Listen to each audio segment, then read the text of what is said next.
Let's eat! This is Let's Eat with host Zane Caplansky on News Talk 1010.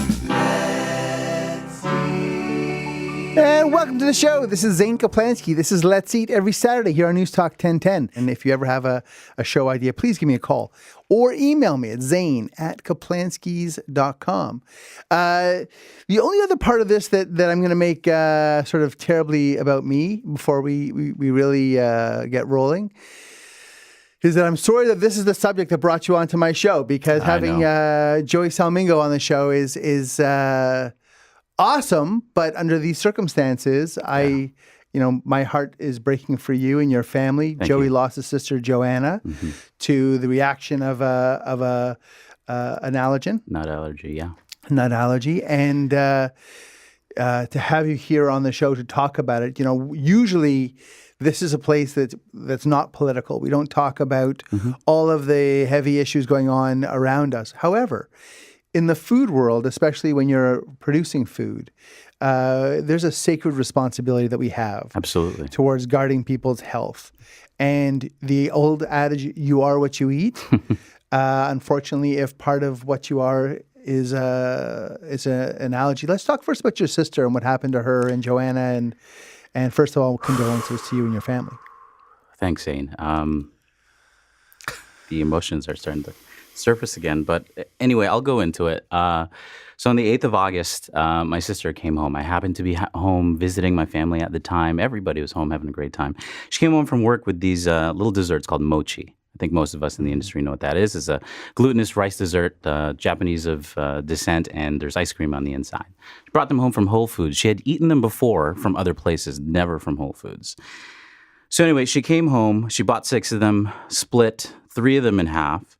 My mom had the equivalent of 1, so 2 halves, and my sister had the equivalent of 2, 4 halves. And she went upstairs to what I assume is take her contacts out. And maybe a few minutes later, 5, I would say, tops, she came basically stumbling down the stairs, gasping for air, with her EpiPen in her hand. And she was gasping, "Mom, Mom." And so immediately my mom went into nurse mode. She's a working nurse of 40 years. Immediately, she knew exactly what was happening. She said, "Joanna, what did you eat?" She immediately embraced her. I picked up the phone and was on the phone with 911 right away. My mom feverishly was fiddling with her EpiPen to see if she could activate it, but we found out that she had already administered it herself. We'll get into that a little bit later. Eventually, my sister did suffocate and pass out. And eventually we did lose her pulse. So immediately my mom started CPR. EMS arrived within maybe 8 minutes of me making the initial call. They took over. But Zane, it took them a while to bring her back. And we anticipate that she was without oxygen to her brain for about 20 minutes or so. And so her throat closed up as a result of the nut allergy to what she'd just eaten. She stopped breathing. No oxygen flowing through her body. And that's what CPR compressions are for. They're to get the blood pumping. But it's never 100% as if you were pumping yourself. So Joanna was aware of her nut allergy? Yeah, we've all been aware of it. My mom had an allergy test done on her when she was 3 years old. My sister was 30 when she passed away last week. Anyway, so EMS took over. They quote unquote stabilized her, and I use that term very loosely, obviously. We obviously made it to the emergency room at Markham Stouffville Hospital, which is the hospital that my mom works at.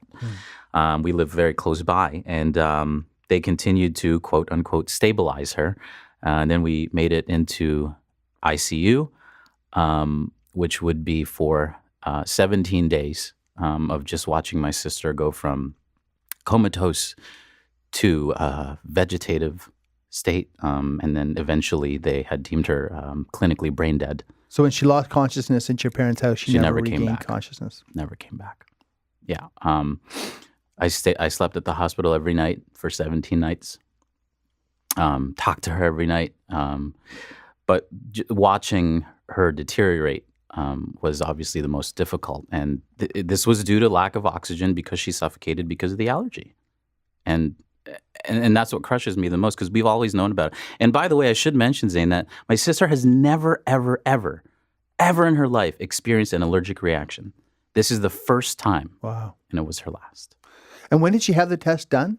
When she was about 2 or 3, my mom and her went grocery shopping, and she started scratching her face, and she started breaking out in hives. And, at that age, and especially back then, you don't really know what that is. But my mom, being of medical knowledge, took it to Emerge. Emerge forwarded her to an allergist. Allergist did, the poke test, and we found out what she was allergic to. So she's been allergic to nuts her entire life, all seafood, including shellfish. And those are the really anaphylactic ones, and then the regular stuff like cat dander, dust, mites, and stuff like that. Now, let's sometimes the jargon, I think, let's break it down for you. So anaphylactic means? So anaphylaxis, and don't quote me on this because I'm not of medical knowledge, but anaphylaxis is what happens when your body reacts to a poison. So if you're allergic to peanuts, you're going to go into anaphylactic shock by ingesting it, sometimes by smelling it, depending on how intense your allergy really is. And, people can be anaphylactic to not just nuts. They can be anaphylactic to pretty much anything. It depends on how your body responds. Now, do you know if that product was sold as being nut-free? Okay, so here's the thing. And I think a lot of us, especially those of us that are in the industry of food, know that. And don't get me wrong, I'm not blaming Whole Foods, okay? When you think of healthy food and groceries, you think of Whole Foods, right?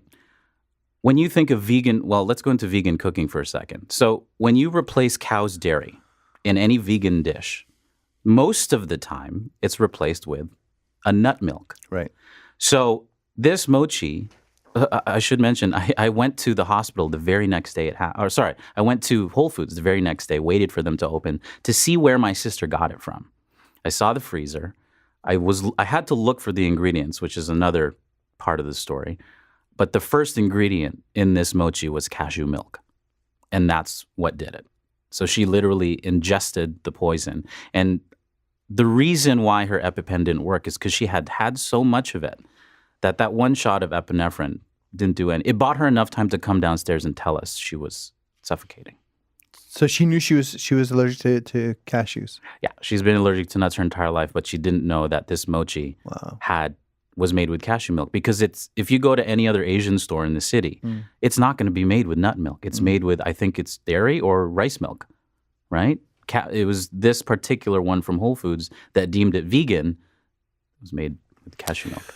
That's Joey Salmingo. Joey's sister Joanna unfortunately passed away just weeks ago from ingesting cashew milk in a product that she'd never had before, and died a couple weeks later after eating it. And it's a terrible thing for anybody to have to go through, but it's a really important issue. And in our next segment, I want to talk to Joey more directly about what industry should be doing to be able to prevent these kinds of things from happening to other people. What kind of labeling should occur, what people can do, what listeners can do, what they should be aware of. I've invited anybody to call in with 416-872-1010 to talk to us about their experiences with food allergies and so on. But I'd love for Joe to stick around to talk some more about. Love to. Let's help people become more aware of this kind of thing, because I think you're doing something enormously generous by sharing your story with us today on the show, and I know that with awareness, there can be prevention, and that if producers are held to the standard to be able to, like, for example, I'm repackaging my mustards. What do I need to have on the label that makes it absolutely clear that there's no product in it, that the factory where it's made, there's no product. Like, what do we have to be doing to make sure that people know that things are safe for them to eat? And I was told that for mustards, it has to say contains mustard. I said, but it says mustard on the label. It said, doesn't matter. I had no idea that mustard itself was considered one of the top 8 allergens. That's right. Because obviously I did a lot of research ever since this happened. And, the top allergens are nuts or shellfish, fish, mustard, gluten, dairy. And I was blown away by everything I'm learning. And it's, like I said, it's a whole world unto itself. Yeah. I'm So sorry for you and your family that this happened, but grateful that we get an opportunity to tell our listeners. Thank you. To learn from Joanna's life and her experience, and unfortunately her passing, of the seriousness of foodborne allergies and what people need to do to be vigilant around them. You're now starting to focus a little bit on education and prevention, and I wanted to help with that in any regard that I can. So, what can people do to make themselves and their loved ones more aware of food allergy, labeling? Like, where are we and how do we make this better? Well, I think for those that don't know, like I've been a restaurateur in the city for a long time. I got out of it, years ago because, as you know, it's very difficult in this city. But that being said, I think the network of food people and restaurateurs, and we have a lot of mutual friends as well. I think what we need to start to be more cognizant of is just the simple fact that, this, I hate using the term, but it isn't a joke. Like a lot of us don't take it seriously enough. And I have friends that have anaphylactic allergies that, don't care. They leave their EpiPens at home and, they'll go to a restaurant and they don't tell the servers about their allergies because they feel like they're going to be a bother. At this point, it is life and death, Zane. And what my mom and I have done, nurse of 40 years, we've founded something called the International Food Allergy Education Initiative. The name needs a little bit of work, but what this is a high-impact educational summit on the severity of food-related allergies. Now, our summit's going to contain research groundwork led by medical professionals from Ground Zero, of course. It includes dietary and lifestyle scenarios, which I think is super important because we're in a food-centric world right now. Gotta eat to live. But like Instagram, everybody wants to go out and eat that Instagram ice cream cone or that dish and this and that. And people are going out to eat more, which is amazing. Thank God. Yeah, exactly. But at the same time, because there's so much volume, I feel like some, not all, but some restaurants, they just pumping out food, right, without thinking of anything. Sorry, I lost my train of thought. And more importantly, the summit's going to include epinephrine injection training. How to... So when you say EpiPen, that's what epi is short for epinephrine? Yes. And that's the device that Joanna had that she administered on herself? Yes. Which in some cases can be life-changing and life-saving. So here is the thing about EpiPen, and I want everybody to please pay attention to this, is that we have been conditioned to think that EpiPen is a reversal. It's an antidote to your allergic reaction. It is not. EpiPen it's adrenaline. It's a boost of energy. So if you eat enough of that poison, that one shot of EpiPen is not going to work. And by the way, I'm sure a lot of us know that we're in the middle of a shortage right now. And recently, the federal government has secured a batch from the United States, which I commend them for. It's amazing to help ease this shortage. But when you experience an allergic reaction, if you're around someone that experiences an allergic reaction, the first thing you do right after administering EpiPen is call 911 because they are the ones that are going to save the lives. The EpiPen won't necessarily save your life because it didn't They'll save just buy Joanna. some time. It literally buys you time. That's all it does. But it didn't in Joanna's case. It bought her enough time to come downstairs and say, hey, I'm suffocating. Yeah.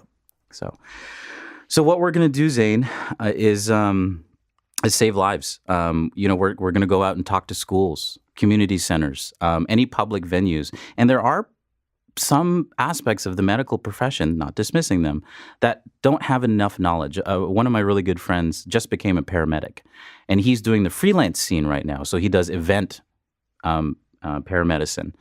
And he said that his kits, might get flack for this, but some of those independent paramedics companies, those kits only contain Band-Aids, polysporin, and maybe a wood brace, but they're not supplied with EpiPen. So what?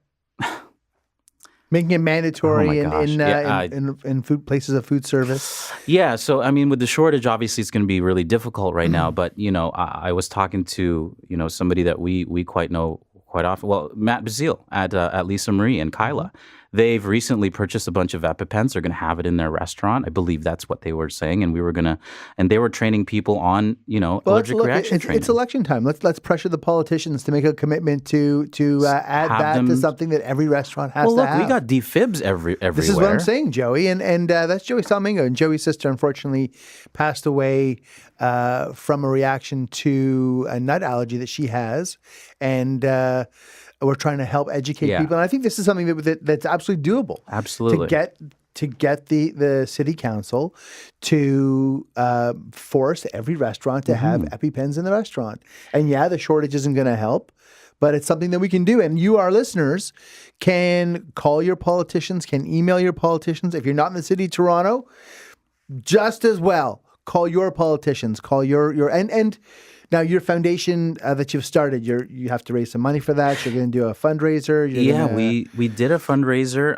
I didn't know what to expect in the beginning, and the goal initially was set at $1,000, and within 3 hours it was at $3,000. So I added an extra zero.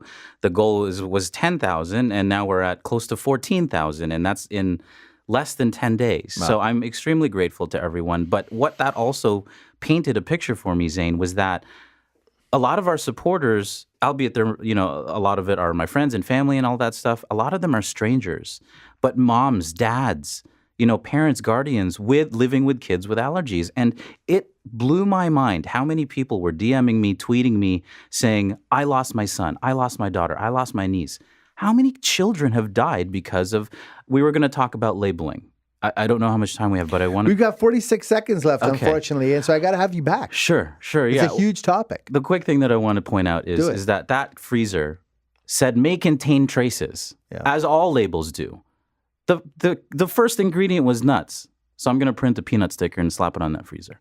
I am. Well, I think, you know what, there's a lot of activism that we can do, and using this show as a public forum to be able to put that kind of pressure on food manufacturers, on food retailers, on government, and so on. I'm with you 1,000%, and you will come back.